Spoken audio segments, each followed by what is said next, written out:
I was working on a new vibrafile when suddenly I see in the new 2024 SU4 update, activities for helicopters. Finally, Microsoft throws us Rotorheads a bone.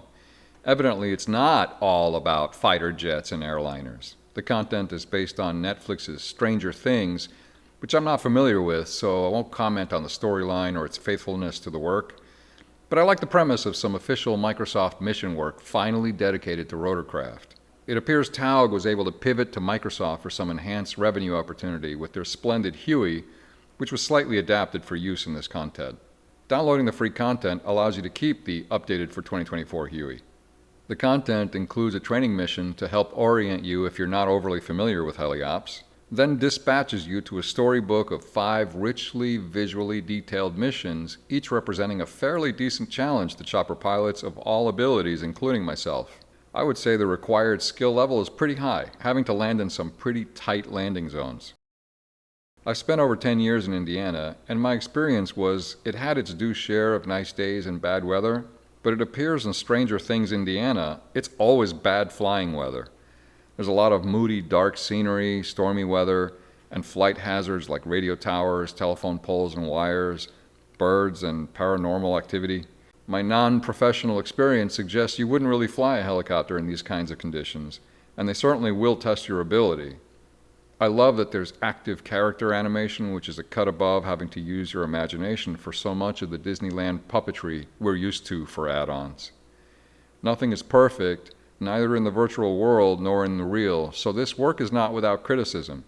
While the Huey flies properly for the most part, there are some weird aberrations in the environment that are hard to explain or tolerate. I found at times dramatic changes in hover stability that don't seem correct to me, making it difficult and dangerous to complete some missions. I found Bernie's rescue, who was ironically about to get burned, in an active rift fault zone, to be near impossible. I get that lava-induced heat plumes are going to make heliops extremely challenging. It didn't help that they put a sparking telephone pole right where I'm supposed to hover. Stability here is crucial and at the same time nearly impossible. It took many attempts to complete this effort, and I felt like I was unreasonably jacking the chopper around in a way that would make it break in real life. Making it worse, in my opinion, was the content's direction to both maintain a stable hover but also get closer. Get closer how? Like lower? Left? Right? Forward? At one point, I put a skid on a bus to rescue one fellow, and I'm looking right at him. How much closer am I supposed to get, buddy? If you can't get in by now, I can't help you. There's also a photo tour option which appeals to the photographer in me, though I was having some technical difficulties getting it to work fluidly. It's not easy to fly and shoot at the same time, as it turns out.